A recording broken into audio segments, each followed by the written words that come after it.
Come va? Bentornati sul mio canale. Come sempre, prima di iniziare il video vi ricordo di iscrivervi qui sotto al mio canale di YouTube, di attivare anche la campanellina così sarete sempre aggiornati su tutte le prossime novità.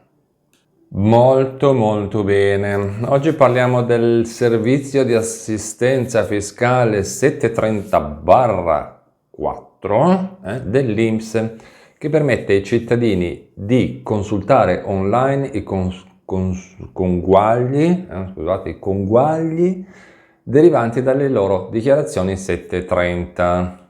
In pratica cosa succede? Succede che se hai indicato l'INPS, attenzione, l'INPS come sostituto d'imposta per ricevere rimborsi o versare somme aggiuntive, pagare le tasse. Questo è il servizio che fa per noi cittadini. Infatti con questo servizio ci sono due funzionalità principali. Allora, la prima è consultazione dei conguagli, quindi si può visualizzare i dati del 734, compresi gli esiti delle elaborazioni effettuate dall'INPS dopo aver ricevuto i dati dall'Agenzia delle Entrate. Questo ve lo devo dire così perché è così che funziona. E poi la seconda cosa, c'è la variazione o l'annullamento della seconda rata di acconto, quando bisogna pagare le tasse a novembre, no? Quindi se necessario si può modificare o annullare la seconda rata di acconto IRPEF, appunto, o della cedolare secca, sempre là siamo, a patto che tu abbia le credenziali di accesso per poter accedere al sito internet. Questo servizio è pensato per tutti i contribuenti che hanno presentato il modello 730 e hanno specificato l'INPS come ente che si occuperà dei conguagli fiscali, quindi è particolarmente utile per i pensionati che rientrano, diciamo, in questa categoria.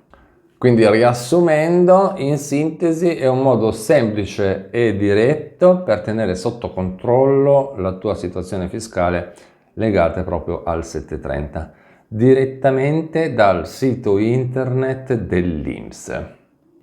Prima di parlare dell'altro argomento di oggi, vi ricordo che qui sotto nella descrizione del video vi ho lasciato il collegamento al mio sito internet, l'unico e ufficiale, mi raccomando, quindi andate qui sotto nella descrizione, cliccate sul primo collegamento, quando si apre la schermata rossa, da lì ci sono varie funzionalità, tra cui c'è anche la possibilità di entrare all'interno della chat riservata solo a voi che siete iscritti nel mio canale di YouTube. E poi mi raccomando, ricordatevi di seguirmi anche su Instagram e trovate il collegamento sempre all'interno del sito internet. E poi allora, qui il meccanismo è molto semplice, funziona così: io non chiedo mai soldi, ok? Quindi se ricevete delle richieste di denaro, di prestiti, non prestiti, con immagini da parte mia, non sono io, perché siete sempre voi che dovete contattare me, non sono io che vi contatto per chiedervi questo o chiedervi quell'altro. Quindi mi raccomando, non cadete nella trappola. Se volete chiedermi qualcosa, sapete dove trovarmi. Cambiamo argomento e parliamo di un'altra questione. Un nuovo emendamento al decreto fiscale di quest'anno porta una stretta sull'assegno di inclusione ADI, il contributo straordinario una tantum previsto per coprire il mese di sospensione tra la fine di un periodo di fruizione dell'ADI e l'eventuale rinnovo sarà erogato, in questo senso qua, solo se la domanda di rinnovo dell'assegno di inclusione viene effettivamente accolta. Quindi questo contributo, pensato come un contributo ponte, speriamo che non crolli come tutti gli altri, di circa 500 euro, triche branca, poi andremo a capire bene l'importo che arriverà, servirà proprio a evitare che le famiglie restino senza alcun sostegno economico durante proprio il mese di transizione, cioè durante il mese di stop. Quindi la novità pare che la novità dice che se la richiesta di rinnovo non viene accettata, magari perché c'è stato un cambiamento nella situazione reddituale, patrimoniale dell'ISEE, composizione nucleo familiare, che cavolo ne so io, per qualunque strano motivo, le famiglie non riceveranno né l'ADI rinnovato né il contributo straordinario, ok? Vedi che man mano che si delineano le cose, qui sto contributo sembra che alla fine sparisce, quindi mi sa che sto ponte un po' alla volta è destinato a crollare, che fanno tanto parlare, poi alla fine bla bla bla bla bla, poi alla fine boom, ok. Quindi questa nuova regola è abbastanza preoccupante, perché potrebbe lasciare migliaia e migliaia di famiglie senza alcun sostegno economico, anche a causa di ritardi burocratici, errori, situazioni di incertezza, insomma, casini vari. Già si sono svegliati il 30 di giugno, che voglio dire, potevano pensarci un pochino prima a dirlo, anziché aspettare il primo giorno, no, i 3 giorni prima della scadenza. Ecco, poi cambiamo argomento, passiamo da un ponte che crolla a un altro discorsone. Con la sottoscrizione del PAD, del nucleo familiare, voi lo sapete, i dati del nucleo familiare vengono inviati al servizio sociale del comune di residenza per l'analisi e la presa in carico dei componenti con bisogni complessi e per l'attivazione degli eventuali sostegni e anche del percorso personalizzato di inclusione sociale e lavorativa, ovviamente dei componenti del nucleo familiare. Come sempre non vi faccio riferimento a articoli, leggi, leggine, leggione, perché veramente non ne usciremo più fuori, però poi eventualmente, se mi ricordo, vi lascio qui sotto nella descrizione del video il collegamento.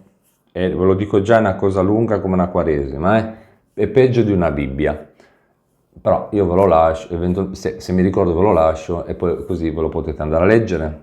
Io ho preso una parte, quella che mi interessava a me, quella più utile, ok? Quindi cosa succede? Succede che dopo l'invio dei dati del nucleo familiare, entro 120 giorni dalla sottoscrizione del PAD, all'esito positivo dell'istruttoria, ovviamente, no? Perché prima c'è l'esito positivo, poi prima sottoscrivi, poi c'è l'esito positivo, poi ci sono 120 giorni, i beneficiari cosa succede che devono fare? Sono convocati e devono presentarsi per il primo appuntamento ai servizi sociali per la valutazione multidimensionale dei bisogni del nucleo familiare.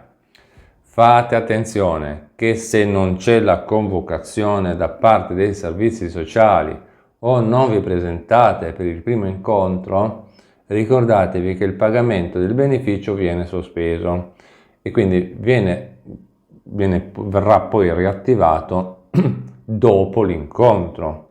E come sempre, ma questo già eravamo abituati anche prima, cioè non è che tanto una novità, che il nucleo beneficiario che non si presenta alla convocazione da parte dei servizi sociali senza giustificato motivo decade dalla misura, quindi decade e non sospende. Attenzione, sono due cose completamente diverse. Poi, passati questi 120 giorni, ogni 90 giorni i beneficiari diversi dai soggetti attivabili al lavoro si devono presentare ai servizi sociali o presso degli istituti di patronato per aggiornare la propria posizione. Quindi mi raccomando, è importantissimo tenere sotto controllo queste date. Tutti quanti abbiamo un calendario in cucina, mettetevi le scadenze, scrivetevele in calendario, se entro un tot, tipo 120 giorni, no? Voi calcolate 100 giorni, se entro 100 giorni non si fa vivo nessuno, allora dovete farvi vivi voi. Partiamo dai 90 giorni, 3, 6, 9, Se dopo 60 giorni, per dire, non si fa vivo nessuno, fatevi vivi voi. È importante perché sennò poi decade tutto, poi bisogna rifare tutta la domanda, altri soldi che viaggiano, incazzature, nervosismi vari e bla bla bla che già conosciamo. Quindi per evitare tutta sta menata, cioè basta scriverselo sul calendario e il problema si risolve. Bene, con questo è tutto, io vi ringrazio per avermi guardato, vi ricordo di iscrivervi qui sotto al mio canale di YouTube, di attivare anche la campanellina così sarete sempre aggiornati su tutte le prossime novità. E noi ci vediamo in un prossimo aggiornamento, sempre qui sul mio canale di YouTube. A presto, ciao!